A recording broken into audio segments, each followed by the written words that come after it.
കണ്ണുടയ വള്ളലാരുടെ ഒഴിവിലൊടുക്കം 2-ാം അധികാരത്തിലെ അവസാനത്തെ തിരുവെൺപായിലേക്കാണ് നാം പ്രവേശിക്കുന്നത്. സർവാതീത ശിവത്തെ ഊന്നി അത് നീ എന്ന് ഓതുവോരാഗമം സർവം തന്നറിവേ വിശുദ്ധം അത് ഞാനാണെന്ന് വേദങ്ങളും രണ്ടും പൂർണ്ണ ശിവത്തെ വിട്ടുപിരിയാതാകും നിനക്കൊത്തുപോവും തിണ്ടാടും വിധി വിഷ്ണുദേവർ അത് നീ ഞാനെന്ന ഭേദങ്ങളാൽ. അപ്പോൾ ഇവിടെ ഭാരതീയ ദർശനങ്ങളിൽ ഒരുപാട് അവാന്തര വിഭാഗങ്ങളുണ്ട്. വേദങ്ങൾ, ആഗമങ്ങൾ തുടങ്ങിയ ഒരുപാട് വിചാര പദ്ധതികൾ ഭാരതത്തിൽ നിലവിലുണ്ട്. അതേപോലെ ഷഡ്ദർശനങ്ങൾ കൊണ്ട് അനുഗ്രഹീതമാണ് ഈ ഭാരതഭൂമി. ഇവയെല്ലാം പരസ്പര വിരുദ്ധങ്ങളാണെന്ന് തോന്നുമെങ്കിലും സത്യത്തിൽ ഇവയെല്ലാം ഏകമാണ്. ഇവയെല്ലാം മുക്തിയിലേക്ക് നമ്മെ നയിക്കുന്നു. അതായത് ലക്ഷ്യസ്ഥാനമായ മുക്തിയിലേക്ക് എത്തിച്ചേരുന്ന മാർഗങ്ങളാണ് വേദങ്ങളും ആഗമങ്ങളും അതേപോലെ മറ്റുള്ള ദർശനങ്ങളുമെല്ലാം തന്നെ. അപ്പോൾ ഇവിടെ പ്രധാനമായിട്ടും വേദങ്ങളും ആഗമങ്ങളുമാണ് ഉത്തര ഭാരതത്തെയും ദക്ഷിണ ഭാരതത്തെയും വേർതിരിച്ച ഒരു വേർതിരിവിൻ്റെ ഘടകം. പക്ഷേ ഇത് വേർതിരിവല്ല, നാനാത്വത്തിൽ ഏകത്വം എന്നുള്ള ആ മഹനീയ സങ്കല്പത്തെ ഇവിടെയും നമുക്ക് കാണാം. കാരണം വേദങ്ങൾ എത്തിച്ചേരുന്നത് എവിടെയാണ്? മുക്തിപദത്തിലാണ്. അവരുടെ ലക്ഷ്യം മുക്തിയാണ്. അതേസമയം ആഗമങ്ങളുടെ ലക്ഷ്യവും മുക്തി തന്നെയാണ്. അതിന് സ്വല്പം വ്യത്യാസമേറിയ വേദവിഭാഗങ്ങളും ആഗമ വിഭാഗങ്ങളും ഇവിടെ നമുക്ക് കാണാൻ കഴിയും. ദീർഘമായി ആലോചിച്ചാൽ ഇവ തമ്മിൽ യാതൊരു വ്യത്യാസവുമില്ല. ഇവ ഒന്ന് തന്നെയാണ് എന്ന് നമുക്ക് മനസ്സിലാക്കാൻ കഴിയും. ശിവ അദ്വൈതം തന്നെയാണ് ശൈവ സിദ്ധാന്തം. ശങ്കരാചാര്യർ ആവിഷ്കരിച്ച ശിവാദ്വൈതം തന്നെയാണ് ശിവാഗമങ്ങളിലും നാം കാണുന്നത്. ഈ രണ്ട് മേഖലകളെ, അതായത് വേദങ്ങളെയും ആഗമങ്ങളെയും സമന്വയിപ്പിച്ച ഒരു മഹാ ആചാര്യനാണ് ശങ്കര ഭഗവത്പാദർ. അതിനും മുമ്പ് തന്നെ ഈ വേദങ്ങളെയും ആഗമങ്ങളെയും ഒന്നിപ്പിക്കുന്ന കൃതികൾ നിറയെ ദക്ഷിണ ഭാരതത്തിൽ, പ്രത്യേകിച്ചും തമിഴ് ഭാഷയിലുണ്ടായിരുന്നു. തമിഴ് ആഗമങ്ങൾ എന്ന് പറയുന്നവയിലെല്ലാം തന്നെ ഈ ശിവാദ്വൈതത്തെക്കുറിച്ചിട്ടാണ് നമ്മളോട് വിവരിക്കുന്നത്. ഇതിൻ്റെ തുടക്കം നാം കാണുന്നത് തിരുമൂലരുടെ തിരുമന്ദിരമാണ്. തിരുമന്ദിരത്തിലെ ആദ്യ അധ്യായത്തിൽ തന്നെ ആഗമച്ചിറപ്പും കാണാം, വേദച്ചിറപ്പും നമുക്ക് കാണാൻ കഴിയും. തിരുമൂലദേവൻ അവിടെ തിരുമന്ദിരത്തിൽ ആഗമച്ചിറപ്പിനെയും അതേപോലെ തന്നെ വേദച്ചിറപ്പിനെയും ഒന്നിപ്പിക്കുന്ന കാഴ്ച നാം തിരുമന്ദിരം പഠിച്ചപ്പോൾ കണ്ടതാണ്. പിന്നീട് നാം കണ്ട എല്ലാ ശൈവ സാഹിത്യ കൃതികളിലും അനേകം ശൈവ സാഹിത്യ കൃതികൾ നാം പിന്നീട് കാണുകയുണ്ടായി. അതിലെല്ലാം തന്നെ ഈ വേദാഗമങ്ങളുടെ സമന്വയം നമുക്ക് കാണാൻ കഴിയും. പ്രത്യേകിച്ചും മാണിക്യവാചകരുടെ തിരുവാചകത്തിൽ നാം ഈ സത്യം വ്യക്തമായി തെളിഞ്ഞു കിട്ടുന്നു. അവിടെ വേദങ്ങളുടെയും ആഗമങ്ങളുടെയും സംഗമഭൂമിയായി തിരുവാചകം മാറുന്നുണ്ട്. എന്താണ് ഈ വേദങ്ങളും ആഗമങ്ങളും തമ്മിലുള്ള വ്യത്യാസം? ആഗമം പറയുന്നത് അത് നീ എന്ന വഴിയാണ്. അതായത് അത് നീ എന്ന വഴി എന്ന് വെച്ചാൽ എന്താ? തത്വമസി. നമ്മുടെ ഉപനിഷത്തുകളിലെല്ലാം തന്നെ കാണുന്ന മഹാവാക്യത്തിലൊന്നാണ് തത്വമസി. അത് വേദങ്ങളുടെയും പൊരുൾ തന്നെയാണ്. ഉപനിഷത്തുകളിലും ഈ തത്വമസി വാക്യം നാം കാണുന്നുണ്ട്. ദ്രാവിഡ ദേശത്ത് ആഗമങ്ങൾ തത്വമസിക്ക് പ്രാധാന്യം കൊടുത്തു. ശബരിമല ശ്രീധർമ്മശാസ്താവിൻ്റെ ക്ഷേത്രത്തിൽ മുമ്പിൽ തന്നെ തത്വമസി എന്ന മഹാവാക്യമാണ് എഴുതി വച്ചിരിക്കുന്നത്. ആഗമപ്പൊരുളാണ് തത്വമസി. അതേസമയം വേദപ്പൊരുൾ എന്താണ്? അത് ഞാൻ എന്ന വഴിയാണ്. അത് ഞാൻ, അഹം ബ്രഹ്മാസ്മി, അത് ഞാൻ, സോഹം, അത് ഞാൻ എന്ന വഴി. അപ്പോൾ അത് ഞാൻ എന്ന വഴി വേദത്തിൻ്റെ പൊരുളാണ് എങ്കിൽ അത് നീ തന്നെ എന്നുള്ളത് ആഗമ പൊരുളുമാണ്. രണ്ടും ഒന്ന് തന്നെ. രണ്ടും മുക്തിയിലേക്കാണ് നമ്മെ നയിക്കുന്നത്. ഇതാണ് ഇവിടെ കണ്ണുടയ വള്ളലാർ നമ്മളോട് പറയുന്ന പ്രധാനപ്പെട്ട കാര്യം. അപ്പോൾ വേദങ്ങളും ആഗമങ്ങളും തമ്മിലുള്ള വ്യത്യാസം നമുക്ക് ആദ്യം മനസ്സിലാക്കാം.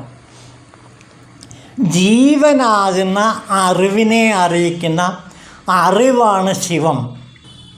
ഇതാണ് സിദ്ധാന്തപക്ഷം. അതായത് ആഗമത്തിൻ്റെ പൊരുൾ എന്ന് പറയുന്നത് ഇതാണ്. ജീവനാകുന്ന അറിവിനെ അറിയിക്കുന്ന അറിവാണ് ശിവം. അപ്പോൾ ഇവിടെ ജീവന് വളരെ പ്രാധാന്യമുണ്ട്. ജീവൻ ഒരു സത്യവസ്തുവായി തന്നെ ആഗമങ്ങളിൽ നമുക്ക് കാണാൻ കഴിയും. അതുകൊണ്ടാണ് തിരുമന്ദിരത്തിൽ തിരുമൂലദേവൻ പറയുന്നത് നമ്മുടെ ദേഹം ശിവാലയമാണ്, എല്ലാ സിദ്ധികളും ഈ ശിവാലയമായ ദേഹത്തിൽ നിന്ന് കിട്ടുമെന്ന് തിരുമൂലദേവൻ തിരുമന്ത്രത്തിൽ പറയുന്നുണ്ട്. പലപാട് അദ്ദേഹം അത് ആവർത്തിക്കുന്നുമുണ്ട്. ഇതാണ് ശൈവ സിദ്ധാന്തത്തിൻ്റെ അല്ലെങ്കിൽ സിദ്ധാന്തപക്ഷത്തിൻ്റെ കാതൽ. ജീവനാകുന്ന അറിവിനെ അറിയിക്കുന്ന അറിവാണ് ശിവം. അപ്പോൾ ഈ ജീവനെ അറിയിക്കുന്ന അറിവിനെ ശിവമെന്ന് പറയാം. അപ്പോൾ ജീവനാകുന്ന അറിവിനെ അറിയിക്കുന്ന അറിവാണ് ശിവം. അപ്പം ജീവനാകുന്ന അറിവിനെ അറിയിക്കുന്ന അറിവ്, അതാണ് ശിവം. അപ്പോൾ ജീവനാകുന്ന അറിവാണ്. ആ അറിവിനെ നമുക്ക് മനസ്സിലാക്കി തരുന്ന അറിവാണ് ശിവം. അതാണ് പശുപതി സങ്കല്പം. പശുപാശം പതി നാം നേരത്തെ കണ്ടതാണ്. ഇതാണ് ആഗമ രഹസ്യം. ഇനി നമുക്ക് വേദരഹസ്യം എന്താണെന്ന് നോക്കാം. അറിയുന്ന അറിവും അറിയിക്കുന്ന അറിവുമായ ജീവ പരമാത്മാക്കൾ രണ്ടും അഭേദമായ ശുദ്ധ അറിവ് തന്നെയാണ് എന്ന് വേദാന്തം ഘോഷിക്കുന്നു. അപ്പോൾ വേദാന്തം എന്ന് പറയുന്നത് രണ്ടറിവുകളും ശുദ്ധ അറിവാണ്. ഇവയ്ക്ക് തമ്മിലൊരു ഭേദവുമില്ല, അദ്വൈതം. അങ്ങനെ ഈ രണ്ട് അറിവുകളും ഒന്നാണ് എന്ന് സ്ഥാപിക്കുന്നതാണ് അദ്വൈത സിദ്ധാന്തമായ വേദത്തിൽ നാം കാണുന്നത്. അറിയുന്ന അറിവും അറിയിക്കുന്ന അറിവുമായ ജീവാത്മാ പരമാത്മാക്കൾ രണ്ടും അഭേദമായ ശുദ്ധ അറിവാണ്. അപ്പോൾ ജീവാത്മാവും പരമാത്മാവും ഒന്ന് തന്നെ, അഭേദ്യമായ ഏകമാണ്. ആ ശുദ്ധ അറിവ് തന്നെയാണ് ശിവം എന്നാണ് വേദം ഘോഷിക്കുന്നത്. ഇതാണ് വേദാന്തത്തിൻ്റെയും കാതൽ. ഉപനിഷത്തുകളിലെല്ലാം തന്നെ ഈ അഹം ബ്രഹ്മാസ്മി എന്ന ആ ദർശനത്തെയാണ് വിശദമാക്കുന്നത്. ഇതാണ് വേദങ്ങളും ആഗമങ്ങളും തമ്മിലുള്ള അല്പസ്വല്പം വ്യത്യാസം. അതായത് ജീവന് കൂടുതൽ പ്രാധാന്യം നൽകുന്നുണ്ട് ആഗമങ്ങളിൽ.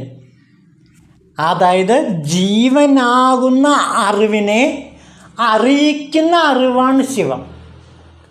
ഇതാണ് ആഗമ രഹസ്യം. അതേസമയം വേദങ്ങളാകട്ടെ അറിയുന്ന അറിവും അറിയിക്കുന്ന അറിവുമായ ജീവാത്മാ പരമാത്മാക്കൾ രണ്ടും അഭേദമായ ശുദ്ധ അറിവ് തന്നെയാണ്. ഈ അറിവിനെയാണ് ശ്രീനാരായണ ഗുരുദേവൻ അറിവ് എന്ന കവിതയിൽ വിശേഷിപ്പിച്ചത്. നമ്മളത് കണ്ടതാണ്. അറിവിൽ ഈ ആഗമവേദങ്ങളുടെ സമന്വയമാണ് ശ്രീനാരായണ ഗുരുദേവൻ നടത്തിയിരിക്കുന്നത്. അത് വേദരഹസ്യമാണ്, അതോടൊപ്പം തന്നെ ആഗമരഹസ്യവുമാണ്. അറിവ് എന്ന ആ 15 ശ്ലോകങ്ങൾ നമുക്ക് വ്യക്തമാക്കി തരുന്നത്. ഈ ഒരു ഭൂമികയിൽ നിന്ന് വേണം കണ്ണുടയ വള്ളലാരുടെ ഒഴിവിലൊടുക്കത്തിലെ 2ാമത്തെ അധ്യായത്തിലെ അവസാന തിരുവെൺപ പഠിക്കുമ്പോൾ നാം ഓർക്കേണ്ടത്.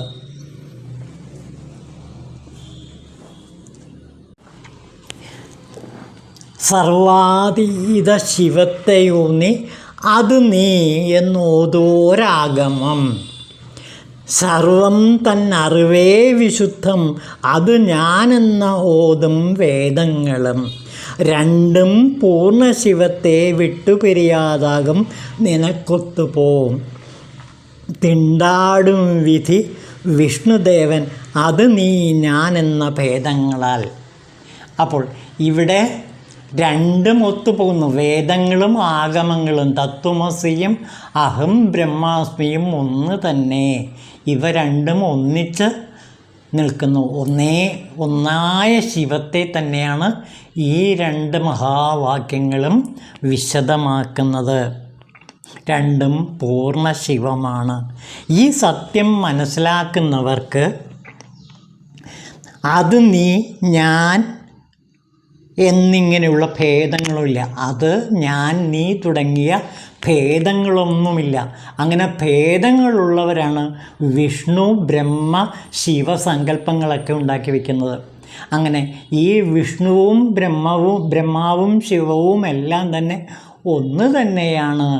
സാക്ഷാൽ ശിവം തന്നെയാണ്. ശിവം എന്ന വാക്കിൽ വേദങ്ങളും ആഗമങ്ങളും ഒന്നിക്കുന്നു. ഈ സത്യം എപ്പോൾ മനസ്സിലാക്കാൻ കഴിയും ഒരു സാധകന്? മൗനാതീതമായ തലത്തിലേക്ക് എത്തിച്ചേരുമ്പോൾ ഈ സത്യം സാധകന് വ്യക്തമായി കിട്ടുന്നു. ഈ വഴിയിലേക്ക് ആദ്യം എന്നെ നയിച്ചത് പ്രീ ഡിഗ്രിക്ക് ഞാൻ പഠിക്കുമ്പോൾ, എൻ്റെ 17ാമത്തെ വയസ്സിൽ ഞാൻ പ്രീ ഡിഗ്രിക്ക് പഠിക്കുമ്പോൾ ഒരു മലയാളം ടീച്ചർ എന്നെ പഠിപ്പിച്ചിരുന്നു. ആ ടീച്ചർ ശ്രീനാരായണ ഗുരുദേവൻ്റെയും അതേപോലെ തന്നെ കുമാരനാശാൻ്റെയും വലിയ ആരാധികയായിരുന്നു. അതുകൊണ്ട് തന്നെ ഞങ്ങളുടെ ക്ലാസ്സുകളിൽ എപ്പോഴും സൗമ്യവതി എന്നു പേരുള്ള ആ ടീച്ചർ ശ്രീനാരായണ ഗുരുദേവൻ്റെ കവിതകളും കുമാരനാശാൻ്റെ കവിതകളും എപ്പോഴും ഉദ്ധരിക്കുമായിരുന്നു. അത് 17 വയസ്സുകാരനായ പ്രീ ഡിഗ്രിക്ക് പഠിക്കുന്ന എന്നെ അത് വളരെയേറെ ആകർഷിച്ചു. മാത്രമല്ല ഏതാണ്ട് 90ഓളം വിദ്യാർത്ഥികൾ ആ ക്ലാസ്സിലുണ്ടായിരുന്നു, മലയാളം ക്ലാസ്സിൽ. അതിൽ സൗമ്യവതി ടീച്ചർ എന്നെ പ്രൊജക്റ്റ് ചെയ്യുകയും എൻ്റെ മലയാള താല്പര്യത്തെയും ഈ ദാർശനിക താല്പര്യത്തെയും ആദ്യമായി കണ്ടെത്തുകയും ചെയ്തത് പ്രൊഫസർ സൗമ്യവതി ടീച്ചറാണ്. 2 ദിവസം മുമ്പ് അവർ ഇഹലോക ജീവിതം അവസാനിപ്പിച്ച് ശിവങ്കലേക്ക് യാത്രയായി. ഈ സമയത്ത് എന്നിൽ ദാർശനികമായ ഭാവങ്ങൾ ഉണ്ടാക്കി തന്ന, അതേപോലെ തന്നെ സാഹിത്യത്തിൽ, പ്രത്യേകിച്ചും മലയാള സാഹിത്യത്തിൽ വളരെയേറെ താല്പര്യം ജനിപ്പിക്കാൻ സൗമ്യവതി ടീച്ചറുടെ ക്ലാസ്സുകൾ എന്നെ ഒരുപാട് സഹായിച്ചിട്ടുണ്ട്. ഒരുപക്ഷെ മലയാള സാഹിത്യത്തിലും അതേപോലെ തന്നെ ശ്രീനാരായണ ഗുരുദേവൻ്റെ ദർശനങ്ങളിലും കൂടുതൽ ആകർഷിക്കാൻ, ഞാൻ ആകൃഷ്ടനാകാൻ പ്രധാനപ്പെട്ട കാരണം സൗമ്യവതി ടീച്ചറാണ്. SNM കോളേജിലെ മലയാളം പ്രൊഫസറായ സൗമ്യവതി ടീച്ചർ 91-ാമത്തെ വയസ്സിൽ ഈ കഴിഞ്ഞ ദിവസം ജീവിതം അവസാനിച്ചു. ശിവപാദങ്ങളിൽ, ഗുരുപാദങ്ങളിൽ ലയിച്ചു. ഈ അവസരത്തിൽ സൗമ്യവതി ടീച്ചർക്കുള്ള ആദരാഞ്ജലി എന്ന നിലയിൽ ഞാൻ ഈ എപ്പിസോഡ് സമർപ്പിക്കുന്നു. ശ്രീനാരായണ ഗുരുവിൻ്റെ അറിവ് എന്ന കവിതയെക്കുറിച്ച് ആദ്യമായി 17-ാമത്തെ വയസ്സിൽ എന്നോട് പറഞ്ഞു തന്നത് സൗമ്യവതി ടീച്ചറാണ്. ആ ടീച്ചർക്ക് ഈ എപ്പിസോഡ് സമർപ്പിച്ചുകൊണ്ട് ഞാൻ എൻ്റെ ഗുരുവിൻ്റെ പാദങ്ങളിൽ സാഷ്ടാംഗം നമസ്കരിക്കുന്നു. ഓം ശിവായ നമഃ.